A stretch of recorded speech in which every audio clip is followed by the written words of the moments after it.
Hello viewers, আসসালামু আলাইকুম। শীতকাল কিন্তু চলে এসেছে, আর বেস্ট সিজন কিন্তু এই পিঠাপুলি খাওয়ার জন্য এই শীতকাল। আর এই শীতকালে যদি আপনি ভাপা পিঠাটা বানিয়ে না খান, তাহলে কিন্তু এই শীতকালটা অপূর্ণই থেকে যাবে। তো আজকে আমি আপনাদের সাথে শেয়ার করছি একদম জাম্বো সাইজের একটা ভাপা পিঠা। এই ভাপা পিঠা একটা বানিয়ে কিন্তু পরিবারে 5 থেকে 6 জন অনায়াসে বলতে পারেন পেট পরিপূর্ণভাবে তৃপ্তি সহকারে খেতে পারবেন।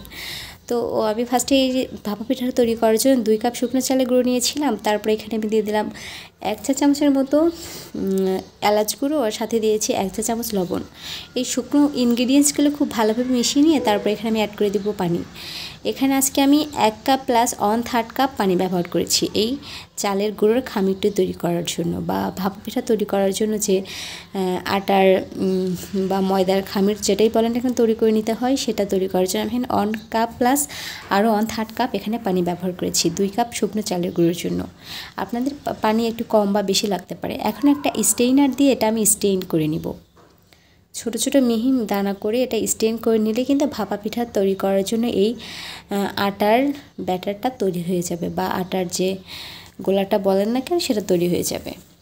একটু হাত দিয়ে ভালোভাবে এটা প্রেস করলে কিন্তু সুন্দর মিহি মিহি এই আটার গুলো বের হয়ে যাবে। দেখে নিশ্চয়ই বুঝতে পারছেন আসলে আমি কিসের কথা বলছি। আসলে এখানে বলার কিছুই নেই, যারা একদমই নতুন তাদের জন্য এটা একটু বুঝিয়ে বলার ব্যাপার আছে। আর এমনি থেকে আমরা আসলে মা, বোন, দাদি, নানি সবার কাছে কিন্তু দেখে থাকি আসলে তারা কীভাবে ভাপা পিঠা বানায়। তো যাই হোক, সেক্ষেত্রে একটু আজকে আমি যে ভাপা পিঠাটা বানাচ্ছি সেটা একটু হালকা একটু ডিফারেন্ট আছে। তো এখানে আমি নিয়েছি খেজুর গুড় আর নারকেল কোড়া, এটা খুব ভালোভাবে মিক্সড করে নিয়েছি। তারপর আমি এটা দিয়ে দেবো সেই ভাপা পিঠার মধ্যে, যেটা আজকে আমি তৈরি করব। কে কোথায় থেকে আজকে আমার ভিডিওটি দেখছেন তা অবশ্যই কমেন্টস করে জানাবেন। আশা করছি আজকে এই ভাপা পিঠার রেসিপিটা আপনার কাছে অনেক বেশি ভালো লাগবে। আর ফার্স্টেই আমি যেহেতু বলেছিলাম একটা ভাপা পিঠা বানিয়ে কিন্তু পরিবারের সবাই খুবই তৃপ্তি সহকারে খেতে পারবেন। যাই হোক, আমি এই চালের গুঁড়িটা তৈরি করে নিয়েছি একদমই ঝরঝরে করে, আর ছোটো ছোটো মিহি মিহি দানা কিন্তু আমি স্টেনার দিয়ে স্টেন করে এটা বের করে নিয়েছি। এখন আমার একটা লাগবে মিডিয়াম সাইজের বাটি। আমি একটা বড় সাইজের জাম্বো বল নিয়েছি বলতে পারেন। তারপরে এখানে দিলাম চালের গুঁড়োটা, তারপরে সেই নারকেল গুঁড়া আর খেজুর গুড়, তারপরে আবার একটু চালের গুঁড়ো দিয়ে দিলাম। এরপর আমি আবার এখানে খেজুর গুড়টা দিয়ে দিব। যেহেতু আজকে আমি এটা অনেকগুলো লেয়ারে এই পিঠাটা তৈরি করবো, আর একদম জাম্বো সাইজের বা বলতে পারেন বড়, খুবই বড় সাইজের। তারপরে এখানে আমি দিয়ে দিলাম কিছু নাটস, টুটি ফুটি আর কিশমিশ সবই একসাথে দিয়ে দিলাম। এটা এই কারণে খেতে কিন্তু এটা অনেক বেশি টেস্টি লাগবে।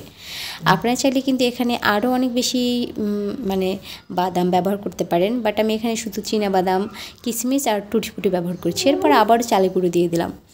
এখন হাত দিয়ে একটু হালকা করে প্রেস করে নিচ্ছি যেন এটা আসলে খুলে না যায়, একটু সমান্তরাল হয়, এই কারণে এই প্রেস করে নাও। এরপর একটা সুতি কাপড় দিয়ে আমি এটা মুড়িয়ে নিচ্ছি।